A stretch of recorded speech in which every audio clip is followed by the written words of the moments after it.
ম্যাথে কি কারোর কোনো প্রবলেম আছে কি? সবগুলা পারবা? মানে সব ম্যাথ পারবা? এক্সাম নিলে পারবা তো? নো মিস তো বলছো। নাবিলা, তোমার প্রবলেম আছে? দৌড় দিছো কেন ক্লাস থেকে? মিস আমার আব্বু ল্যাপটপ ঠিক করছে তো সেজন্য হলো ফোনটা দরকার ছিল সেজন্য। আমি বলছি তোমার তো রেজাল্ট খুব একটা ভালো হয়নি। যারা 25 পাইছো তারা মোটামুটি পড়েছো। তো তুমি কি হচ্ছে আবার তুমি করতে চাও পাঞ্চুয়েশন?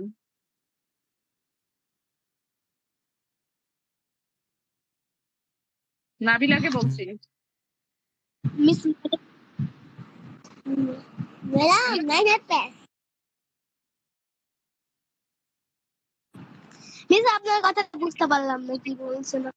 বলছি তোমার রেজাল্ট তো খুব একটা ভালো হয়নি, তাই না? 25 পর্যন্ত রেজাল্ট ভালো কাউন্ট করা যায়। যে কোশ্চিন করছিলাম খুব একটা হার্ড কোশ্চিন করিনি, তোমরাই বলছো। তো সেই ক্ষেত্রে পাঞ্চুয়েশন কি আবারও পড়তে চাও?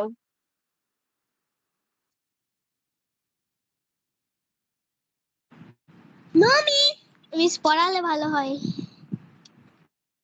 আচ্ছা, তাহলে নেক্সট ইংলিশ ক্লাসে আবার আমি পড়াবো। আচ্ছা, এখন বলছি আমি মিশ্র এই যে ভগ্নাংশের সাধারণ ভগ্নাংশ অধ্যায়ের পুরো অঙ্ক দেখতে বলছিলাম। কার কোন জায়গায় প্রবলেম আছে আমাকে বলতে পারো, আমি সলভ করে দেবো। আজকে সলভ ক্লাস নেব।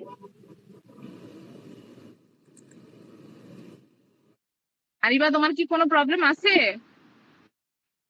সাধারণ ভগ্নাংশ অধ্যায় থেকে? এই যে এই অধ্যায় 4 অধ্যায়। আরিবা, আমি তোমাকে বলছি 4 অধ্যায়ে কি কোনো প্রবলেম আছে তোমার? No miss. আচ্ছা, তাহিমের প্রবলেম আছে? No miss.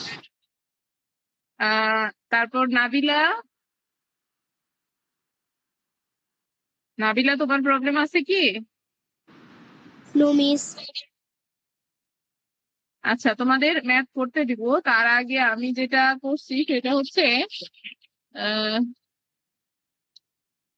সবার দেখলাম যে তাহিমেরও, তোমরা একটু সিলেবাস নিয়ে বসো, তাহলে বুঝতে পারবা। সবাই সিলেবাস নিয়েছো? নিয়ে আমাকে বলবা। আমি ম্যাথ করতে দিব, কিন্তু আমি কিছু কথা বলবো।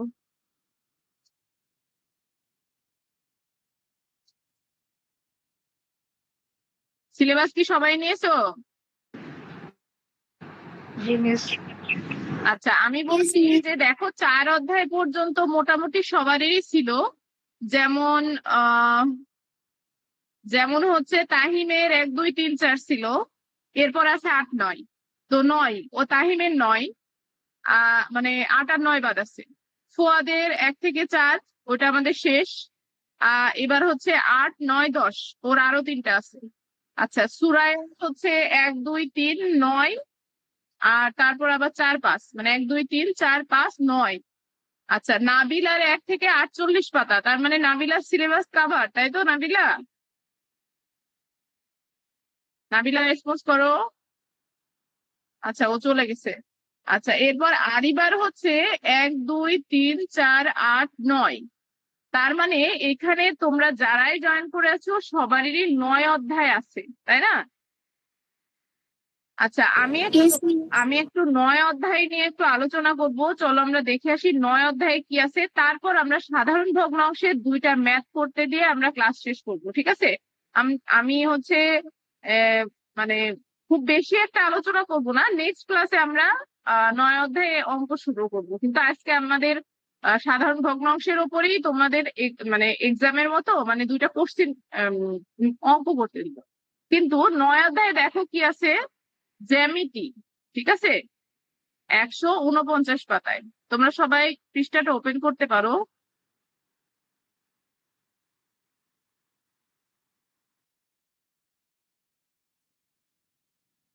তো চলো আমরা 9 অধ্যায় 149 পাতায় কি দেওয়া আছে দেখি।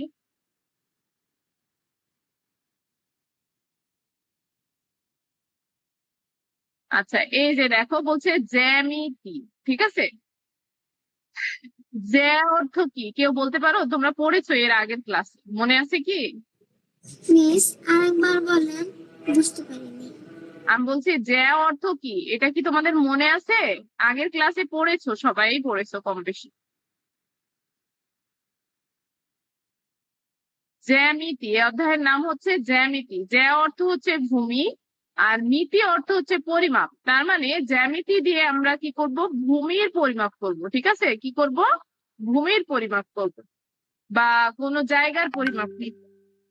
এখন ভূমি বলতে কি, কোনো স্থানকে বোঝায়। আচ্ছা, এবার দেখো বলছে হচ্ছে ট্রাপিজিয়াম ও সামন্তরিক। ট্রাপিজিয়াম ও সামন্তরিক। আমরা মিস এর আগে আসসালামু আলাইকুম আপু। ওয়ালাইকুম মিস আসসালাম, আপু, তুমি লেট কেন? মিস আমি একটু বাইরে গিয়েছিলাম, এই জন্য লেট হয়ে গেছে। আপনি কি করাচ্ছেন এখন? আচ্ছা, আমি তোমাদের ম্যাথ করতে দিব, মানে অল্প একটু পড়ানোর পরে। ঠিক আছে, এখন ম্যাথ করতে দিলে তোমরা হিউজ টাইম নিয়ে নিবা। আহ এজন্য আমি ম্যাথ করতে দিব, কিন্তু আমি আগে জ্যামিতি নিয়ে পড়াবো। এখন জ্যামিতি কেন সিলেক্ট করলাম, কারণ তোমাদের প্রত্যেকের সিলেবাসে দেখো 9 অধ্যায় আছে, আমি দেখেছি। তো আমি চাচ্ছি যে 9 অধ্যায় আগে শেষ করে তারপর বাকি অধ্যায়গুলো করাবো। ঠিক আছে। মানে মিস আপনি কি 4 অধ্যায়ের উপর আজকে এক্সাম নেবেন? না না, 4 অধ্যায় কি তোমার কোনো প্রবলেম আছে? নো মিস, কোনো প্রবলেম নেই। আচ্ছা, এক্সাম নিব না, আমি 2টা ম্যাথ করতে দিব, তবে আমি 9 অধ্যায় একটু আলোচনা করব, কারণ ম্যাথ করতে দিলে তোমাদের টাইম চলে যাবে, তখন একটা মানে আমি সময় পাবো না। আমি 10 মিনিট একটু পড়াবো, তারপরে ওখানে 4 অধ্যায় থেকে 2টা ম্যাথ করতে দিব। ওকে মিস। আচ্ছা, এখন দেখো আমি বলছি জ্যামিতি কি। জ্যামিতি অর্থ হচ্ছে ভূমির পরিমাণ, যে অর্থ ভূমি, মিতি অর্থ পরিমাপ। তাহলে ভূমির পরিমাপ, পরিমাপ বা পরিমাপ বোঝায়, পরিমাণ না, সরি, ভূমির পরিমাপ। ঠিক আছে। তো জ্যামিতি অর্থ হচ্ছে ভূমির পরিমাপ। ভূমির পরিমাপ তুমি কিভাবে করবা সেটা হচ্ছে জ্যামিতিতে আলোচনা করা হবে। তো এখানে দেখো 2টা জিনিসের নাম লেখা আছে, ট্রাপিজিয়াম ও সামান্তরিক। তো আমরা এর আগে দেখো কোশ্চিনে আছে, বলছে নিচের আয়তাকার ও ত্রিভুজাকার আকৃতির ফ্রেম গুলো একটি অন্যটির ওপরে বসে আমরা কত ধরনের চতুর্ভুজ আঁকতে পারি। ঠিক আছে, তো অনেক ধরনের আঁকতে পারি। এখানে দেখো একটা আয়ত আছে, যেটা আমরা এর আগের ক্লাসে দেখেছি, শুনেছি, কিন্তু ট্রাপিজিয়াম আর সামান্তরিকটা আমাদের জন্য একটু নতুন। তো এরপরে দেখো আয়ত কি আছে, উল্টা। এটা কি একটু, মানে উল্টা না, মানে একটু চাপা, মানে চিকন। এরপরে ত্রিভুজ, এটাও ত্রিভুজ, এটাও ত্রিভুজ। এখন চিত্র অনুযায়ী একটি ফ্রেমকে অপর একটি রেখে পেন্সিল দিয়ে বিভিন্ন ধরনের চতুর্ভুজ আঁকি। এখন দেখো একটা ত্রিভুজ, ঠিক আছে, এটার উপরে কি আয়ত 2 রেখেছে। রাখার পরে দেখো আমাদের কি এসছে, এই যে এই ফ্রেমটা এসছে, এটা এরকম একটা ফ্রেম এসছে। এখন তারপর আয়ত 1 আর আয়ত 2 রাখার পরে দেখো এই যে এই ফ্রেমটা এসছে।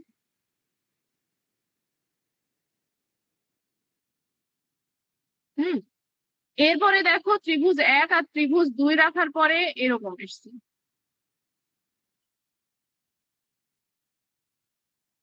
একটা স্ট্রেট লাইনও করা যায়। ঠিক আছে, একটু বুঝে নিও। এরপরে দেখো আয়ত 1, আয়ত 1 আর ত্রিভুজ 2, মানে সরি, এই যে এখানে আবারও আয়ত 1 আর আয়ত 2 দিয়ে একটা বানাইছে, এটাও একটা আয়ত 1 আর আয়ত 2 দিয়ে একটা, ত্রিভুজ 2 আর আয়ত 2 এটা দিয়ে। এখন এরকম কিছু শেপ পাইছি আমরা, ক নাম্বার, খ, গ, ঘ, ঙ, চ, এই কয়টা শেপ আমরা পেয়েছি একটির ওপরে আরেকটি রেখে। এখন আমরা মেইনলি এখানে পড়ছি কি, এটা হচ্ছে ট্রাপিজিয়াম আর সামান্তরিক। এখন দেখো সমান্তরাল বাহুর ভিত্তিতে উল্লেখিত চতুর্ভুজগুলো থেকে 2টি দল তৈরি করি। আচ্ছা, তোমরা কি সমান্তরাল চেনো? No miss. আচ্ছা, বাহু চেনো, বাহু? জি মিস। বাহু বা রেখা, এই যে এটাই বাহু বা রেখা। ঠিক আছে, বাহু মানে এরকম একটা দাগ। হুম। তাহলে এখানে মনে করো ক চিত্রে কয়টি বাহু আছে?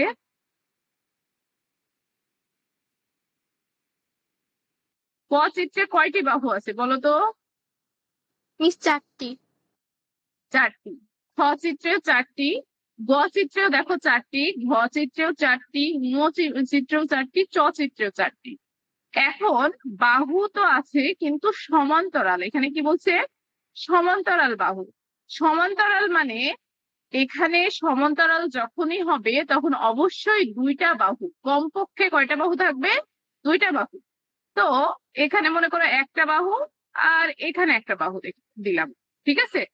তো এই দুইটা বাহু সমান্তরাল হইতে হলে অবশ্যই দুইটা বাহু হইতে হবে। এখন দুইটা বাহু কেমন হবে? দুইটা বাহু সমান দূরত্বে হতে হবে। সমান দূরত্ব বলতে এই যে এইভাবে একটা, এইভাবে একটা, ঠিক আছে? এখানকার এই যে ভিতরের দূরত্বটা যাতে সমান থাকে। আবার তুমি যদি এরকম সোজা দাও তাও হবে, আবার তুমি যদি এরকম সোজা দাও তাও হবে, আবার তুমি যদি এরকম সোজা দাও তাও হবে। কিন্তু এই ভিতরে দুইজনের দূরত্ব সব জায়গায় সেম হতে হবে। মানে এরকম হওয়া যাবে না, এরকম হওয়া যাবে না, ঠিক আছে? মানে এইরকম সোজা হতে হবে, দুইটা সোজা হতে হবে, মানে সমান। এখান থেকে এটার যে দূরত্ব, এখান থেকে এখানেও সেই দূরত্ব, মাঝেও সেই দূরত্ব হবে। বুঝতে পারছো? মানে সেম একটা মইয়ের মতো। মইয়ে তো বাঁকা থাকে না সাধারণত, মই যারা দেখছো, মই দেখেছো না?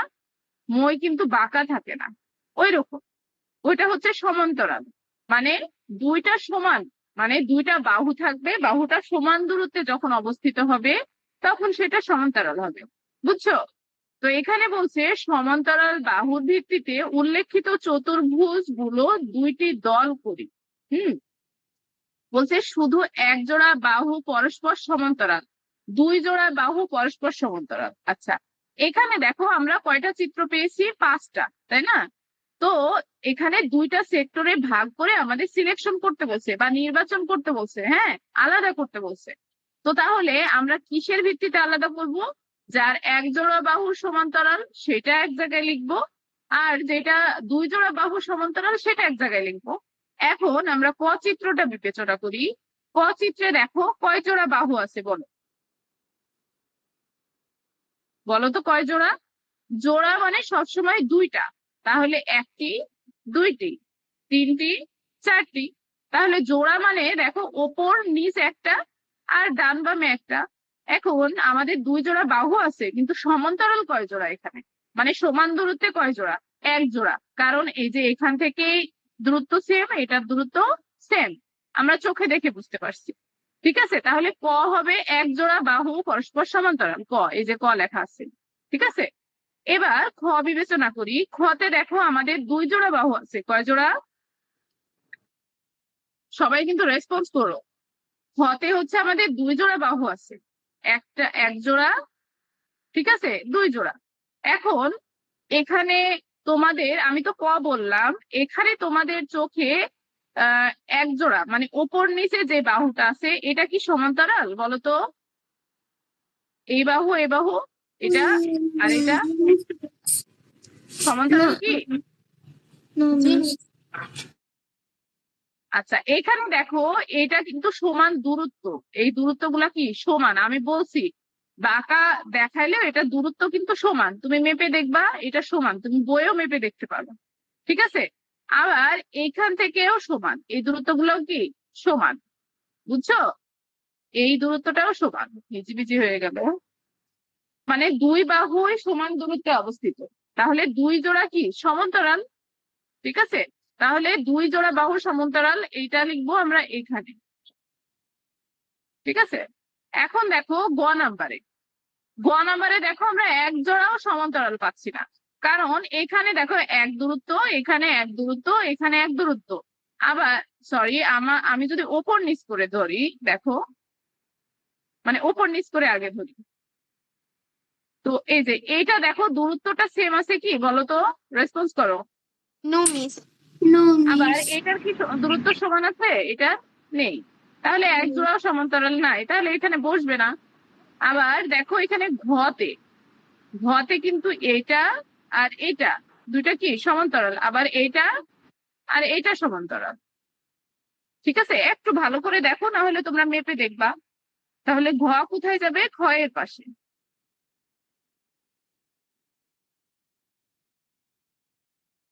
আচ্ছা, এরপরে দেখো তে দুই জোড়া বাহুই সমান্তরাল, এটা তো স্পষ্ট ভাবেই দেখা যাচ্ছে, তাই না?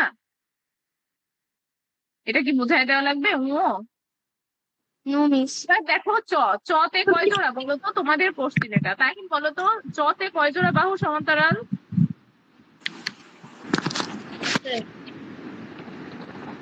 চোদ্দ কোনোটাই না। কয় জোড়া? এই যে ওপর নিচ সমান্তরাল, সমান্তরাল বলতে কি, আমি সমান দূরত্বের কথা বলছি। দেখো এইটার দূরত্বও যা, এটার দূরত্বও তাই। মানে এটা ছোট হলেও, বাহু যদি ছোট বড় হয় সমস্যা নাই, কিন্তু এটার দূরত্বটা সেম হয়ে থাকবে। দেখো এইটার দূরত্বও যা, এইটার দূরত্বও তাই। মানে প্রথম প্রান্তের দূরত্বও যা, শেষ প্রান্তের দূরত্বও তাই।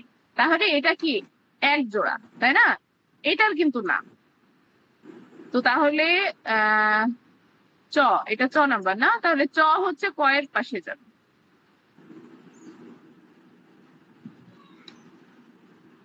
মিস কোয়ের পাশেটা কি লিখেছেন? বুঝলাম না।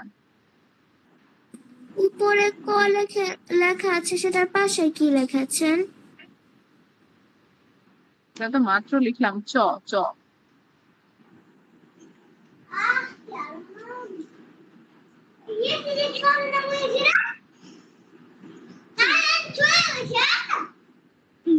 এবার বুঝতে পারছো?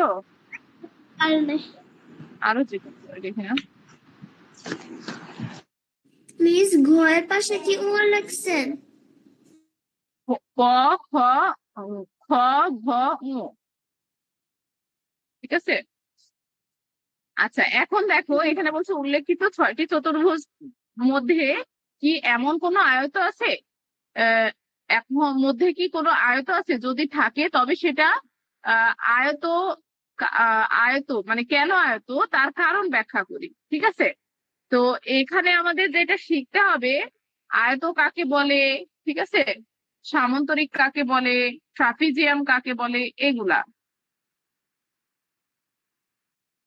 তো তোমরা হচ্ছে ফোরে আয়ত কাকে বলে সংজ্ঞা পড়েছো, মনে আছে তোমাদের? না তোমাদের উপরের অধ্যায় আছে? উপরের অধ্যায় তো নাই। আচ্ছা, তোমাদের কি পড়ছিলাম, মনে আছে তোমাদের? মিস মনে নেই। আচ্ছা তাহলে আমি তোমাদের আয়ত কাকে বলে, ত্রিভুজ কাকে বলে, আয়তের প্রকারভেদ, ত্রিভুজের প্রকারভেদ আমি আজকে লিখে নিয়ে আসিনি। আমি ভাবলাম যে তোমরা পারবা, কিন্তু আমি দেখছি তোমাদের রেসপন্স যেমন, তোমরা কেউই পারবা না। মিস আয়ত শুধু আর আয়ত, ত্রিভুজ। মিস শুধু আয়ত কাকে বলে লিখে দিলেই হবে। আচ্ছা আমি সবটাই লিখে দিব, ঠিক আছে। চার বাহু, এই যে তিন বাহু দ্বারা আবদ্ধ ক্ষেত্রকে কি বলে, ত্রিভুজ বলে। চার বাহু দ্বারা আবদ্ধ ক্ষেত্রকে চতুর্ভুজ বলে। এখন যদি দুইটা বাহু পরস্পর সমান, সমান হয়, বিপরীত, যদি বিপরীত বাহুগুলো কি পরস্পর সমান ও সমান্তরাল হয়, মানে সমান দূরত্বে অবস্থিত হয়, সেটা আয়ত বলে, তাকে আয়ত বলে। মানে দুইটা সমান হবে, দেখো এটা আর এটা দুইটাই সমান, এই প্রান্ত আবার এটা, আবার এটা দুইটাই সমান, আবার সমান্তরাল, মানে সমান দূরত্বে অবস্থিত। তো এটা আয়ত হবে, এটাও সেম। পারবো। আর বর্গ হচ্ছে চার বাহু দ্বারা আবদ্ধ ক্ষেত্রকে কি বলে, চতুর্ভুজ বলে। এখন চতুর্ভুজের বিভিন্ন আছে, মানে অনেকগুলা ভাগ আছে। তো আমি যতদূর পারবো তোমাদের নেক্সট ক্লাসে লিখে দিব, তাহলে ঠিক আছে, তাহলে তোমাদের বুঝতে সুবিধা হবে। তাহলে মিস আর আমি আর নিচে আগাইলাম না, তোমরা তোমাদের কাজ হবে আমি যেটা লিখে দিব, শীট বানাই দিব, সেটা তোমরা একটু পড়বা। বুঝেছো? মিস আয়তকার কাকে বলে পারবো। আচ্ছা, যেটা পারবা পারবা, আর যেটা তোমাদের দরকার সেটা আমি লিখে দিব পুরোটা। একটু কাইন্ডলি পড়ে নিবা সবাই, মানে আমি ধরবো, পড়ে নিবা না, আমি ধরবো পড়া ক্লাস, সেভাবে প্রিপেয়ার করে পড়ে আসবা। চতুর্ভুজের বিপরীত বাহুদের পরস্পর সমান এবং প্রত্যেক কোণ সমকোণ তাকে আয়ত বলে। এখন সবাই খাতা কলম নিয়ে রেডি হও, আমি দুইটা অঙ্ক করতে দিব, দিয়ে অঙ্ক দুইটা তোমরা 10 মিনিটের মধ্যে করবা। মানে 8টা 35, মানে 40-এর মধ্যে জমা দিয়ে দিবা। আহ মানে 15 মিনিট করবা, ঠিক আছে। করে তোমরা হচ্ছে লিখে তোমরা চলে যাবা, আমি এরপরে বিজ্ঞান ক্লাস নিব। আচ্ছা কি কত বলবেন? পৃষ্ঠায়?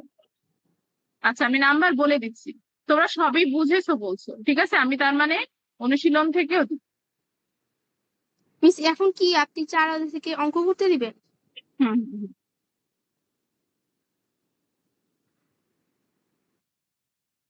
আচ্ছা, তোমাদের যেটা বলছি তোমরা কিন্তু লেখাগুলো সুন্দর করবা, ঠিক আছে?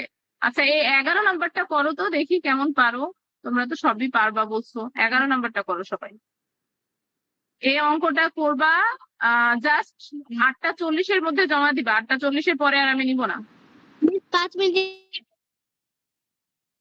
5 মিনিট লাগবে? আচ্ছা, করো, সমস্যা নেই।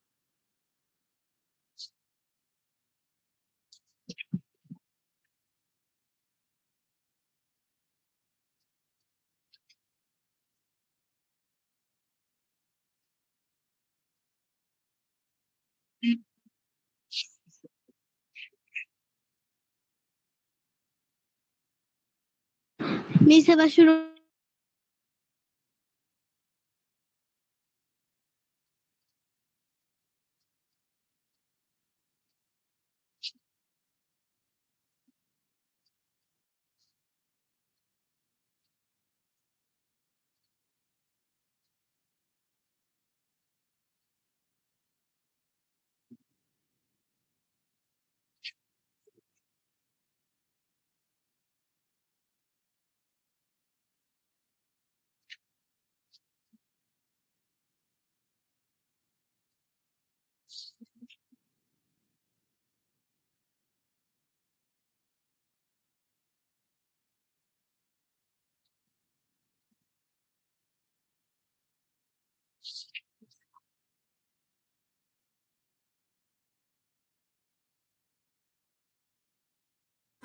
মিস আপনি কি 2টা অঙ্ক করতে দিয়েছেন?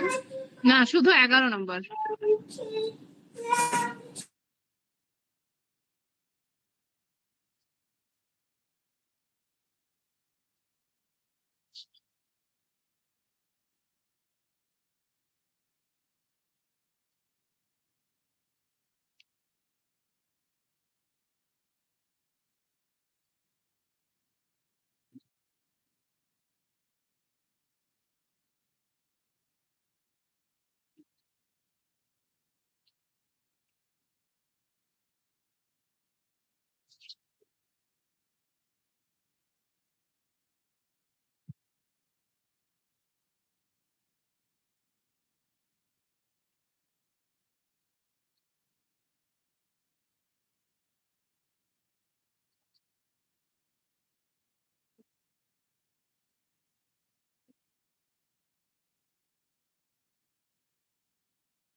তোমরা একটু ক্যামেরা অন করে ক্লাস করবা। গোলাম কিবরিয়া আইডি থেকে কে জয়েন আছো? নাবিলা?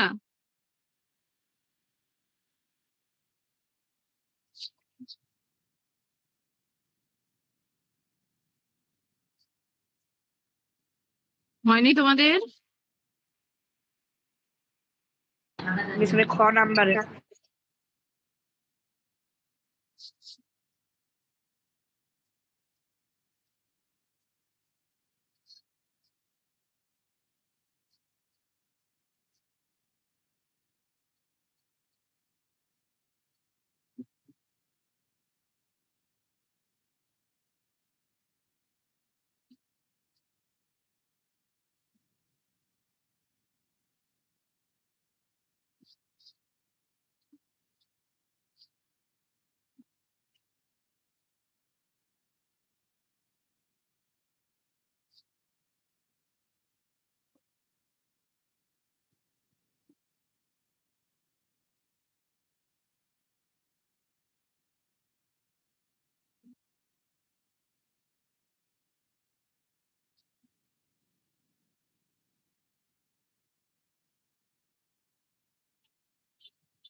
মিস পাঠাচ্ছি। দ্রুত পাঠিয়ে দাও, 40-এ কিন্তু ওদের ক্লাস আছে।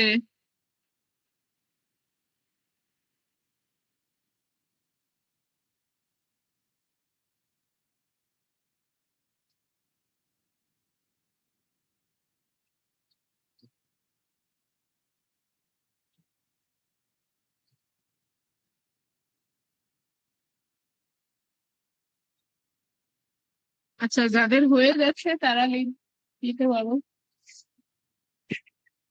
মানে যাদের বিজ্ঞান ক্লাস নাই আর কি, আমরা এরপর বিজ্ঞান ক্লাস নিব।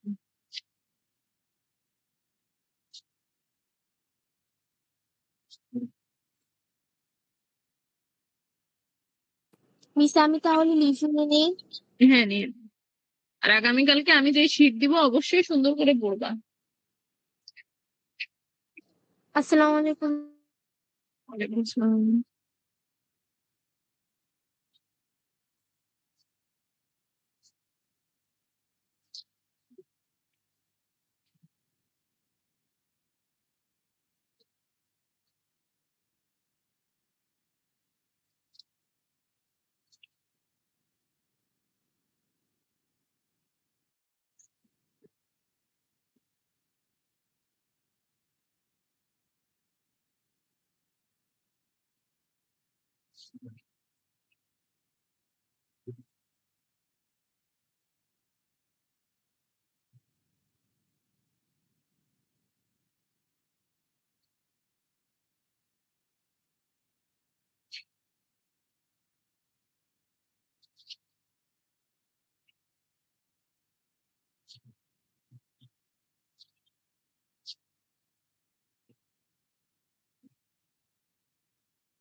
এই হয়নি, সবার হয়নি, সি। দ্রুত পিকচার দিয়ে দাও।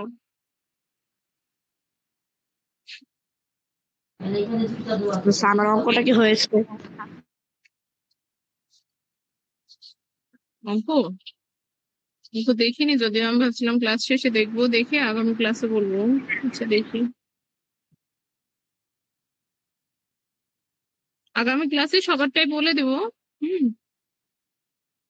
ইনিশিয়ালি তো হচ্ছে, ক্যালকুলেশন ঠিক থাকলেই হয়ে যাবে, তবে নিয়ম ঠিক আছে,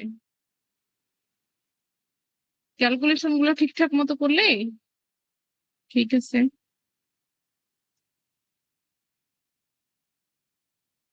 আচ্ছা তাহিমের লেখাগুলো আর একটু ভালো করবা, হ্যাঁ? এই যে আরিবা দেখছো কত সুন্দর লেখে,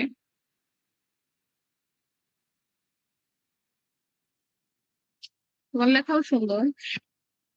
আচ্ছা বাদ আছে কি আর? তাহিম দিয়েছে, সুরাইয়া দিছে, আর নাবিলা তোমার কই? আরিবা নাবিলা,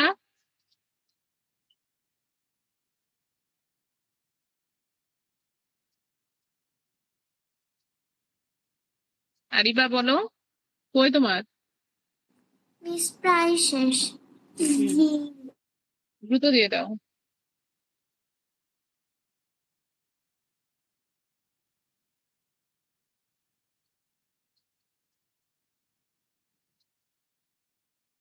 তাহলে অ্যাটেন্ডেন্সটা দিয়ে দিই,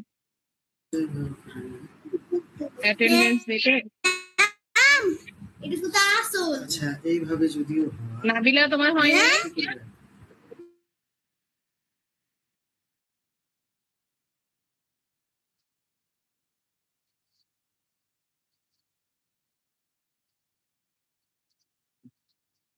নাবিলা আমি তোমাকে বলছি তোমার হয়নি।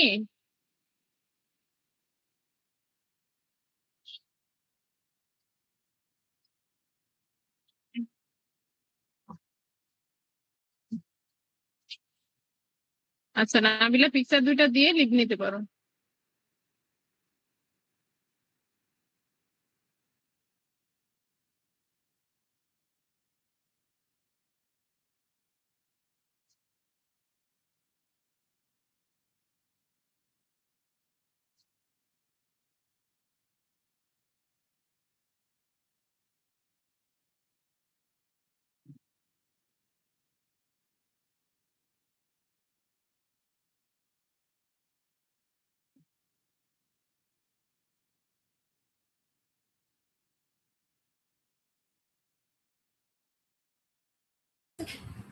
মিস, বলো। মিস আমি দিয়েছি। আচ্ছা তুমি লিখ নিতে পারো। মিস আমি একটা পেজে দিয়েছি, কারণ আমার আব্বু হলো ল্যাপটপ সেট করছিল, তো আমি এখান থেকে এখানে আসার জন্য উলট পালট হয়ে গেছে, সেজন্য আবার প্রথম থেকে করতে গিয়ে এক ক নাম্বারটা করতে পেরেছি আর খ নাম্বারটা করিনি। আচ্ছা ঠিক আছে।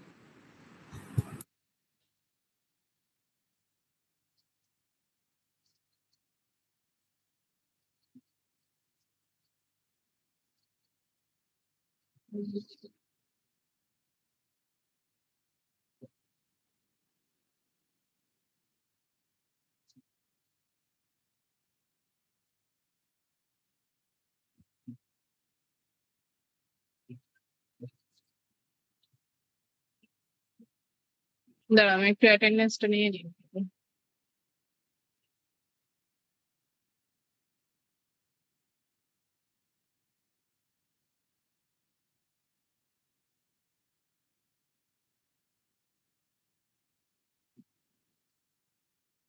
আচ্ছা এখন তোমরা দুজন আছো না? আচ্ছা তোমাদের বিজ্ঞান আমি বই দেখলাম, হ্যাঁ তোমাদের সিলেবাসটা দেখলাম। তো বিজ্ঞান আরিবার আছে হচ্ছে 1 2 3 4 5 8 9, তাই তো বিজ্ঞানে? ইয়েস আর মিস। তাহিমের আছে 1 2 3 6 8 9 12, ঠিক আছে? ঠিক বলছি মানে লাস্ট এক্সাম পর্যন্ত? তোমাদের দুজনের কি ঠিক বলছি আমি? মিস মানে অর্ধবার্ষিক পর্যন্ত? হ্যাঁ হ্যাঁ অর্ধবার্ষিক পর্যন্ত। আমি কি ঠিক বলেছি তাহিম? Yes miss. আচ্ছা এখন দেখো, এখন আমরা ইসে চলে যাই, সূচিপত্রে চলে যাই।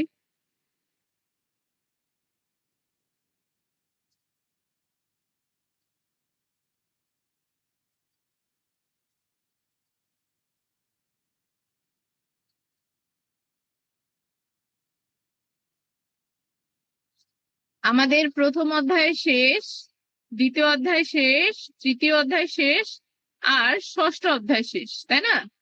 এখন দেখো 4 আর 5, 4 আর 5 হচ্ছে আছে আহ ইডার আরিবার, কিন্তু তাহিমের নেই। এখন 8 9 তাহিমেরও আছে আরিবারও আছে, তাই না? 8 আর 9 তোমাদের দুজনেরই আছে না? Yes miss.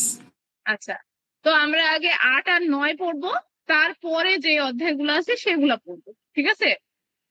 তো 8 অধ্যায় আছে হচ্ছে ভূমি রূপ, ভূমি রূপ, হ্যাঁ 72 পৃষ্ঠায়। কি সমস্যা? তো চলো আমরা দেখি ভূমিরূপ কি বলছে। আমি হচ্ছে স্টোরি বুকসটা তোমাদের দিয়ে দিব, তোমরা একটু পড়ে নিও। আমি আর স্টোরি বুকস পড়াইলাম না, হ্যাঁ। আর যদি না বোঝো তো আমি পরে বুঝাই দিব। কত পৃষ্ঠায় যেন দেখলাম ভূমিরূপ আরিবা?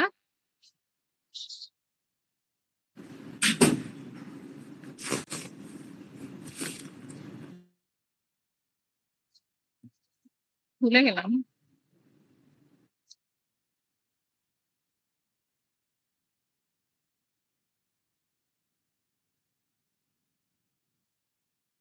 এই যে 8 অধ্যায় হচ্ছে ভূমিরূপ, ঠিক আছে?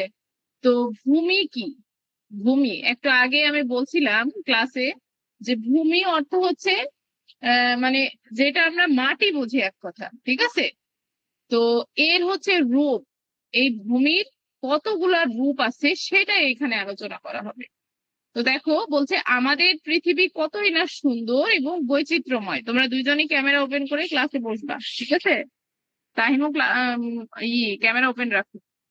বলছে কতই না সুন্দর, মানে কি আমাদের পৃথিবী অনেক সুন্দর। তো এখানে কোথাও মানে কোন অঞ্চল হচ্ছে আরিবা বলো? আরিবা কিছু বলতে চাও? ছোট বড়র পরে এটা কি? ছোট বড় এর পরে মানে? ছোট বড়র পরে অংশ, অসংখ্য। অসংখ্য। মিস এটা পারতে আমি পারছি না। এখনো পড়াইনি, আমি পড়ছি, হ্যাঁ। এরপরে দেখো বলছে কোন অঞ্চল উঁচু পাহাড় পর্বত নিয়ে গঠিত, কোথাও রয়েছে বিস্তীর্ণ সমতল ভূমি, ছোট বড় অসংখ্য নদী ও সমুদ্র। এখন দেখো যারা পাহাড়ে গেছো তোমরা, ওই পাহাড় পর্বত একই, তো ওটা কি অনেক উঁচু, ওইখানে কিন্তু ভূমিই থাকে, মানে মাটি থাকে, মাটি জমা হয়ে পাহাড় পাহাড় হয়। ঠিক আছে, এরপরে দেখো বলছে কোথাও বিস্তীর্ণ সমতল ভূমি, বিস্তীর্ণ মানে কি বিশাল এলাকা জুড়ে সমান ভূমি, হ্যাঁ ওখানে উঁচু নিচু নাই, ওটা কি সমান ভূমি। আচ্ছা, এখন ছোট বড় অসংখ্য অসংখ্য কি নদী আর সমুদ্র। আমাদের দেখো দেশে আছে পদ্মা নদী, মেঘনা, কর্ণফুলী, হ্যাঁ এগুলা, এগুলা কি ছোট ছোট নদী, আবার কোনোটা কোনোটা বড়। তো এগুলা কি আরো আছে বড় একটা সমুদ্র।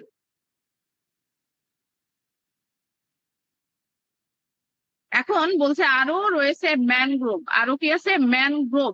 ম্যানগ্রোভ অর্থ হচ্ছে, আমরা এর আগে পড়েছিলাম, মানুষের দ্বারা যেই মনে করো আহ আমরা পড়েছিলাম ইংলিশে মানুষের দ্বারা সৃষ্ট যে বন, ঠিক আছে, সেটাকে কি বলে ম্যানগ্রোভ। চিরসবুজ বন নদীর বয়ে নিয়ে আসা পলিমাটি দিয়ে গঠিত হচ্ছে বদ্বীপ। বদ্বীপ, বদ্বীপ অর্থ হচ্ছে বাংলাদেশ, মানে বাংলাদেশ একটা দ্বীপ যেটা আকৃতির। দেখবা আমাদের মানচিত্র যদি দেখো তাহলে সেটা কি আকৃতির দেখা যায়। ঠিক আছে, তো এই যে এইগুলা, হ্যাঁ এই যে এখানে দেখো একটা পৃথিবীর ছবি দেওয়া আছে, এখানে দেখো এক একটা দ্বীপ। হুম, তো এগুলা মানে এটা আগে আমি তোমাদের বোঝাই যে এখানে কি একটা গোলক, তাই না, এটা কি পৃথিবীর একটা পিকচার। তো এটা তোলা আছে। তো এখানে দেখো নীল অংশ, নীল অংশে হচ্ছে পানি থাকে, আহ আর সবুজ অংশে হচ্ছে কি থাকে, মাটি থাকে, যেখানে বসবাস উপযোগী, যেটা কি বসবাস উপযোগী। তাহিম তুমি ক্লাসে কি মনোযোগ দিচ্ছ না? বেশ দিচ্ছি। তো এই যে এখানে সবুজ অঞ্চলগুলোতে হচ্ছে মাটি বা বন। তো এখানে দেখো এই যে ছোট ছোট আকৃতির ভাগ করা, এই যে এখানে এক টুকরা মাটি, এখানে এক টুকরা, এটা দূর থেকে তোলা, তাই মনে হচ্ছে পৃথিবী কত ছোট, আসলে কিন্তু এত ছোট না। তো এইগুলাকে কি এক একটা দ্বীপ বলে।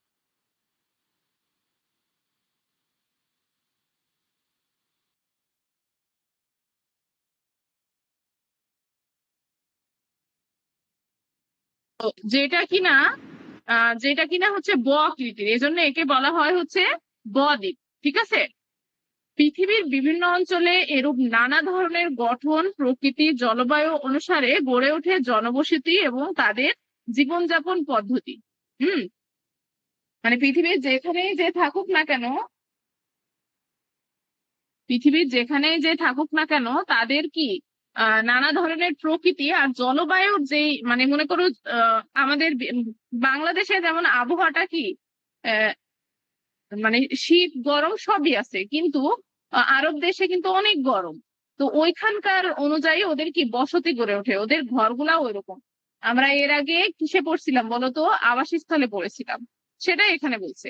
কিন্তু আমাদের এখানে আলোচনা করছে হচ্ছে ভূমির রূপ নিয়ে, যে ভূমি কত রূপ ধারণ করতে পারে। পাশের চিত্রটি লক্ষ্য করি, ভূমির রূপ আর ভূমির বিভিন্ন বিভিন্ন ধরন। তো বলছে পাশের চিত্রটি লক্ষ্য করি, আমরা পৃথিবীর বাইরে বা ভূপৃষ্ঠে কঠিন শুষ্ক যে আবরণ রয়েছে সেখানেই বসবাস করি। পৃথিবীর হচ্ছে 4/3 পানি, 1 ভাগ স্থলজ বা ওখানে কি শুষ্ক কঠিন আবরণ, হ্যাঁ, যেটা অন্য কোনো গ্রহে নাই। আমাদের যে মহাবিশ্ব আছে ওখানে কয়টি গ্রহ আছে, 8টি। তো 8টির মধ্যে পৃথিবীরই একমাত্র বসবাস উপযোগী, আর বাকিগুলো এখনো ওইরকম বসবাসের উপযোগী কিনা আমরা শিওর জানি না। আবার কিছু কিছু জায়গায় যেহেতু আমাদের বিজ্ঞানীরা গেছে, তো সেখান থেকে দেখছি যে ওরকম মানে পৃথিবীর মতো না। তো এখানে যেই বলছে যে পৃথিবীর বাইরে বা ভূপৃষ্ঠের কঠিন শুষ্ক যে আবরণ রয়েছে সেখানে কি করি আমরা বাস করি, চাষাবাদ করি, একে আমরা ভূমি বলি। তাহলে ভূমি কাকে বলি, যে পৃথিবীর বাইরে বা ভূপৃষ্ঠে যে শুষ্ক আবরণ আবরণ রয়েছে সেখানে কি করি আমরা বসবাস করি এবং চাষাবাদ করি, তাকে আমরা ভূমি বলি। এখন ভূপৃষ্ঠের বিভিন্ন অঞ্চলে ভূমির আকৃতি প্রকৃতি কি রকম, বিভিন্ন রকম। কোন অঞ্চলে সমুদ্র পৃষ্ঠ থেকে অনেক উঁচুতে অবস্থিত, যেমন পাহাড় পর্বত। কোথাও রয়েছে পানি শূন্য শুষ্ক উষার মরুভূমি, আবার যেমন আফ্রিকার সাহারা মরুভূমি, এখানে কি পানি শূন্য শুষ্ক মরুভূমি, ঠিক আছে। তাহলে আফ্রিকার কোন মরুভূমি? সাহারা মরুভূমি। আবার পৃথিবীর মেরু অঞ্চলে সারা বছর কি থাকে? বরফ দিয়ে ঢাকা থাকে। তাহলে তোমাদের কোশ্চিন যদি আসে যে পৃথিবীর মেরু অঞ্চলে কি দিয়ে ঢাকা থাকে? বরফ দিয়ে ঢাকা থাকে, ঠিক আছে। এখন বলছে সমুদ্রতলেও বিভিন্ন ধরনের ভূমিরূপ রয়েছে। মানে আমাদের যে ভূমি, আমরা যেখানে বসবাস করি, বসবাস উপযোগী, সেটার তো বিভিন্ন রূপ আছেই। তাছাড়া সমুদ্র তলেও বিভিন্ন রূপ আছে। হ্যাঁ, তো রূপটা কেমন দেখবা, কোনো পানি নীল হয়, কোনো পানি সাদা হয়, হ্যাঁ, এরকম। তো পৃথিবীর হচ্ছে পৃষ্ঠের বিভিন্ন অঞ্চলের ভূমি এই বৈচিত্র্যময় গঠন আকৃতি বা রূপ, একেই বলা হয় ভূমি রূপ। মানে পৃথিবী পৃষ্ঠের বিভিন্ন অঞ্চলের ভূমির এই যে বৈচিত্র্যময় গঠনগত আকৃতি বা রূপ, একেই বলা হয় কি রূপ? ভূমিরূপ। মানে পৃথিবীতে যেই বিভিন্ন পৃষ্ঠে যে রূপ আছে, কোথাও কি পানি, কোথাও সমুদ্র, কোথাও জলাভূমি, কোথাও হচ্ছে মাটি, হ্যাঁ, এগুলাই কি, এগুলা হচ্ছে ওর পৃষ্ঠ বা এর রূপ। ওকে, তো এটাই হচ্ছে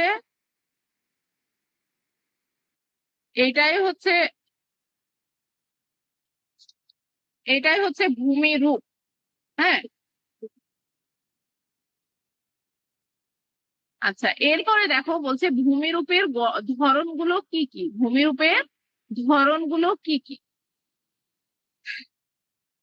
তো কাজ হচ্ছে ভূমিরূপের বিভিন্ন ধরনের চিহ্নিতকরণ। মানে ভূমিরূপের ধরন কি কি? মানে মনে করো আমরা কোথাও পানি দেখি, সেটা একটা ভূমির রূপ, ঠিক আছে। কোথাও জলবদ্ধ দেখি, নদী সমুদ্র এগুলা। তারপর কোথাও উঁচু পাহাড় পর্বত দেখি, এটা একটা ভূমির রূপ। কোথাও হচ্ছে একদম সমতল ভূমি দেখি, সেটাও ভূমির রূপ। এখন দেখো বলছে পৃথিবীর বিভিন্ন অঞ্চলে ভূমির রূপ ও গঠন ভিন্ন ভিন্ন। বাংলাদেশের বিভিন্ন জেলা এবং বিভিন্ন অঞ্চলে ভূমির মানে গঠনের বৈচিত্র্য দেখা যায়। ভূমিরূপের বিভিন্ন ধরন সম্পর্কে আমরা আরো কিছু জানি। মানে এখন দেখো পৃথিবী পৃষ্ঠকে কয় ভাগে ভাগ করা হয়েছে সেটা আমরা দেখব। পৃথিবী পৃষ্ঠ বা পৃথিবীর স্থলভাগের ভূমিরূপকে প্রধানত তিনটা ভাগে ভাগ করা হয়েছে। কয়টা ভাগে? তিনটা ভাগে। একটা হচ্ছে পাহাড় পর্বত, একটা মালভূমি, একটা সমভূমি। পাহাড় পর্বত, মালভূমি, সমভূমি, ঠিক আছে। কয়টা ভূমি তাহলে কয় ভাগে বিভক্ত? তিনটা।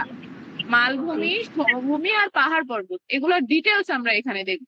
আচ্ছা, এই অধ্যায়টা কত বড় একটু দেখি তো।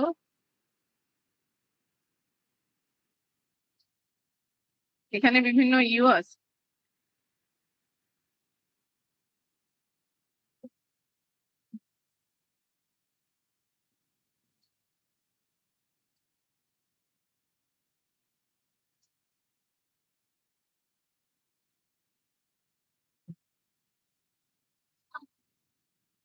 এগুলা কিন্তু ভালো করে পড়বা তোমরা, আর একটু বড় হলে এটা ডিটেলস পাবা। যারা আর্টস কিংবা তারাও ডিটেলস পাবা, সায়েন্স নিলে না হলে আরো হার্ড হয়ে যাবে।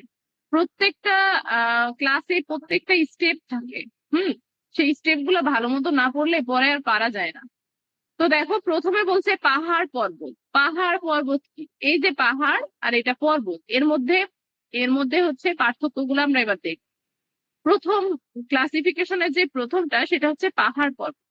পাহাড় এবং পর্বত সমুদ্রপৃষ্ঠ থেকে উঁচুতে অবস্থিত। পাহাড় এবং পর্বত কি করে? সমুদ্র পৃষ্ঠ থেকেও উঁচুতে অবস্থিত। মানে পাহাড় পর্বত সবসময় কি হয়? উঁচু হয়।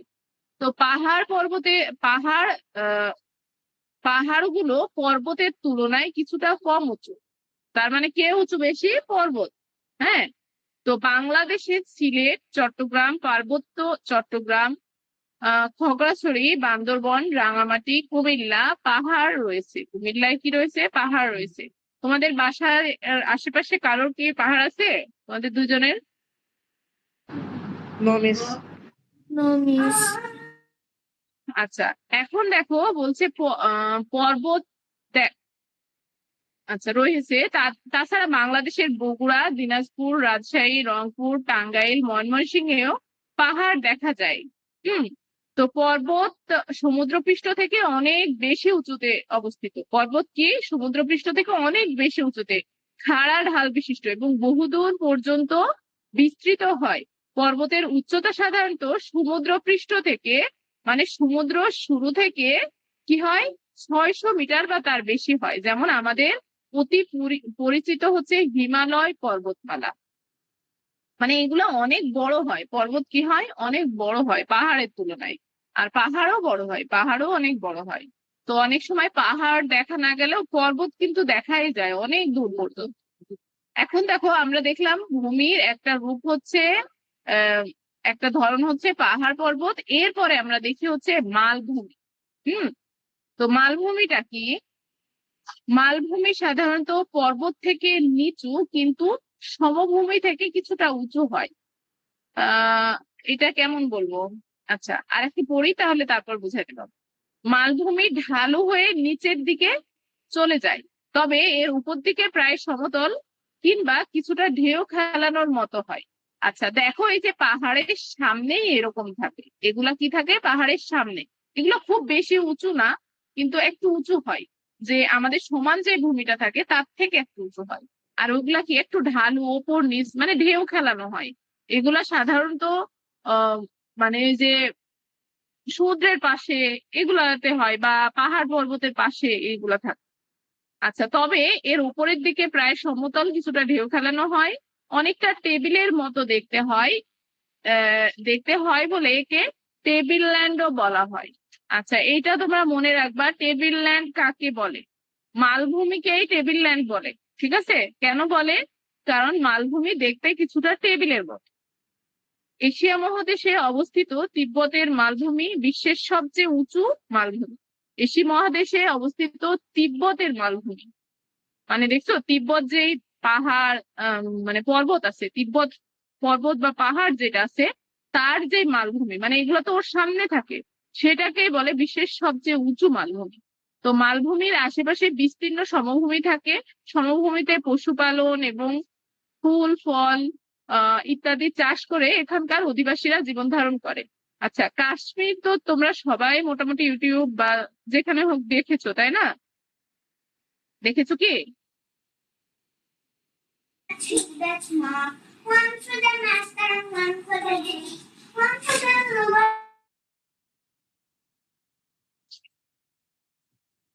আচ্ছা তো এই যে দেখবা যে তোমাদের যে আহ কি বলছিলাম কাশ্মীর, ওইখানে যে পাহাড়গুলো আছে ওর সামনে অনেক ঘাস থাকে, ওখানে কিন্তু অনেক মানে অনেকে বসবাস করে সুন্দর মতো। তো ওই যে নিচে যেই জায়গাটা, হ্যাঁ পাহাড়ের পরে ওই জায়গায় যে জায়গাটা থাকে এই যে নিচে, সেটাকে মালভূমি বলে। আর ওই মালভূমিতে অনেকে বসবাস করে, অনেকেই মনে করো পশুপালন করে, ঠিক আছে, ফল ফুল চাষ করে, এখানে অনেক চাষও হয়। আর এক কথা আমাদের যেটা জুম চাষ বলে, পাহাড়িরা পাহাড়ে জুম চাষ করে কিন্তু নিচে ওরা চাষ করে, এইগুলো ওখানে চাষ হয়। তার মানে এটা কি সমভূমির মতোই, মালভূমি কি সমভূমির মতোই। এখন দেখো সমভূমি যেটা, এটা হচ্ছে নর্মাল, যেটা মনে করো আমাদের তোমাদের বাসা বাড়ি যেগুলা সেখানে, আমাদের ম্যাক্সিমামে সমভূমি আছে বাংলাদেশে।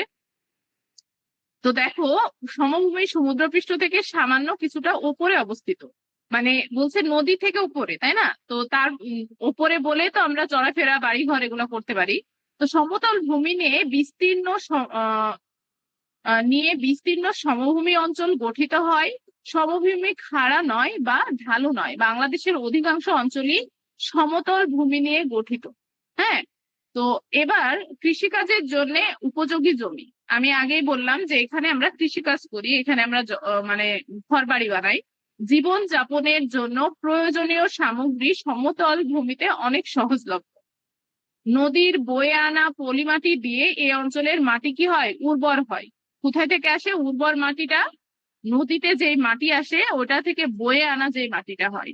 এজন্য বিভিন্ন প্রকার ফসল যেমন ধান গম পাট আলু সহ নানা রকম শাকসবজি ফলমূল ও অন্যান্য প্রয়োজনীয় ফসলের উৎপাদন বেশি হয়। কৃষিকাজ সমভূমি অঞ্চলের মানুষের কি প্রধান জীবিকা, কৃষিকাজ সমভূমি অঞ্চলের মানুষের প্রধান জীবিকা, মানে ওরা বসবাস করার জন্য বা জীবিকা নির্বাহ করার জন্য ওরা কৃষি কাজ করে। তাছাড়াও মাছ শিকার, গরু ছাগল এবং অন্যান্য পশুপালন করে সমভূমির অনেক মানুষ জীবিকা নির্বাহ করে।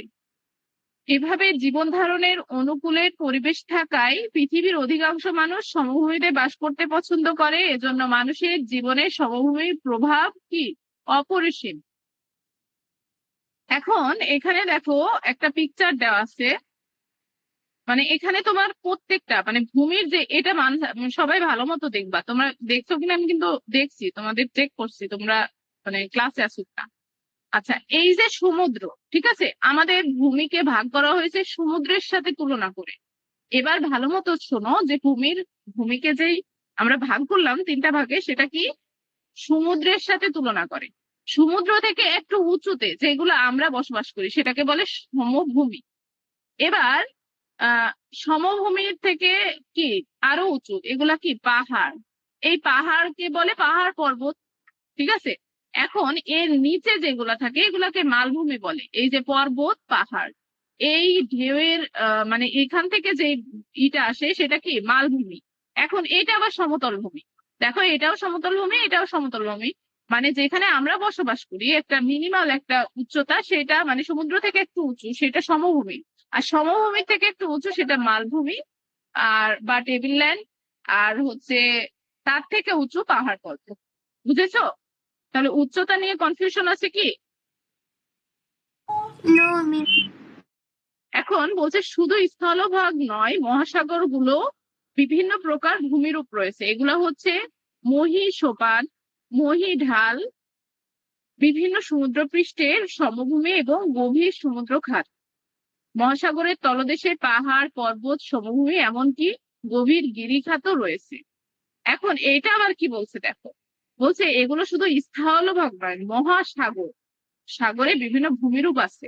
আচ্ছা, এই যে আমরা এখানে যে পৃথিবীটা দেখলাম, এখানে দেখো আমি কি বলছি 3 ভাগ পানি আর 1 ভাগ মাটি, তাই না পৃথিবীতে। তো এই যে পানি আছে, আমাদের বড় বড় সাগর আছে, হ্যাঁ, তো এই সাগরের নিচেও কিন্তু এরকম আছে, কি আছে, এই যে হচ্ছে উম জলজ, এটা কি পানি, কিন্তু পানির নিচে গভীর সমুদ্র খাত, অনেক খাত থাকে, এটা আমরা কল্পনা করতে পারবো না। এত খাত থাকে। তারপরে এই যে শৈলশিরা, মানে এখানে অনেক পাথর টাথর পড়া থাকে, একটু উঁচু, আর গভীর সমুদ্রের সমভূমি, এর নিচেও কিন্তু গাছ থাকে, জানো এর নিচেও গাছ থাকে। আর এটা মহীঢাল, মহীসোপান মহাদেশ, মহাদেশে আমরা বসবাস করি, ঠিক আছে। তো এইভাবে এখানে ভাগ করা হয়েছে। তো এটা যদি আবার ভাগ থাকে তো সেটা আমরা দেখবো। আর এখানে দেখো আমাদের কি দেওয়া আছে, মানচিত্র দেওয়া আছে। হুম তো একটু ছোট করে দেখাই পুরোটা। এটা আমাদের কি বাংলাদেশের মানচিত্র। একটু আগে যে বললাম যে আমাদের বাংলাদেশ বয়ের মতো দেখতে, এই যে দেখো, মানে মোটামুটি এই যে এরকম, তাই না? তো এটা তো বয়ের মতো। তো মানে মিস, তোমাদের এটা তুমি উল্টাবো। উল্টা গ হোক আর সোজা ব হোক, কিন্তু এটা বয়ের মতো, গ না, বয়ের মতো বলছে, ঠিক আছে। তো উম, এখন দেখো এখানে সমভূমি কোনটা, পর্বত কোনটা, আর হচ্ছে পাহাড় কোনটা, এখানে আইডেন্টিফাই করা আছে কি।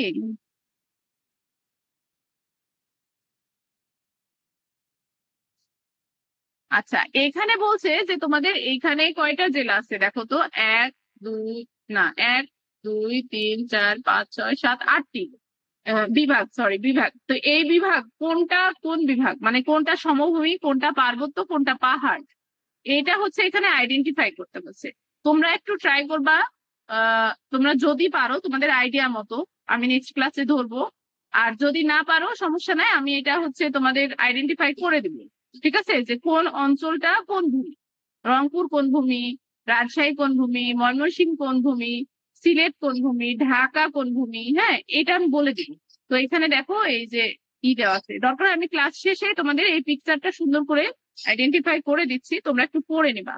তো আমরা আজকে দেখলাম যে ভূমি কি, হ্যাঁ, আর ভূমির হচ্ছে কত রূপ আছে, তাই না? ভূমির কয়টা রূপ আছে, মহাদেশে পৃথিবীতে কয়টি রূপ আছে, আর মহাদেশে রূপগুলো আমরা এখনো দেখিনি, মানে মহাদেশের বাইরে আর কি, এটা তো পৃথিবী। তো এখানে দেখো পৃথিবীর যে মহাদেশগুলো আছে সেগুলোর রূপ দেখলাম, কিন্তু এই যে জলাভূমির ভিতরেও অনেক ওইখানে ভাগ আছে কয়েকটা। এরপরে আমরা আমাদের বাংলাদেশে সমভূমি কোনটা, কোনটা পর্বত অঞ্চল, এগুলো আমরা দেখবো, ঠিক আছে? বা পাহাড়ি অঞ্চল কোনটা, এটা আমরা নেক্সট ক্লাসে দেখবো। তো যতটুকু পড়ালাম এর মধ্যে কি কোনো প্রবলেম আছে তোমাদের? বুঝবেন এমন কিছু আছে যার একবার বোঝাই দিতে হবে? নো আচ্ছা, তাহলে তোমরা কোন পাতা পর্যন্ত, 74 75 পাতা পর্যন্ত পড়বা, দেখবা কোনো প্রবলেম থাকলে। আর আমি হচ্ছে তোমাদের দিয়ে দিব, ঠিক আছে? ফিল ইন দা ব্ল্যাঙ্ক দিয়ে দিব, ওগুলা বাসায় করবা। আর এটা পড়বা, আর আমি এটা দিয়ে দিব, মানে এখানে আমাদের বাংলাদেশে কোনটা পার্বত্য অঞ্চল, কোনটা সমভূমি, কোনটা পাহাড় পর্বত, হ্যাঁ, ওটা আইডেন্টিফাই করে দিব। তোমরা আমার ওই পিকচারটা দেখে পড়বা, ওকে?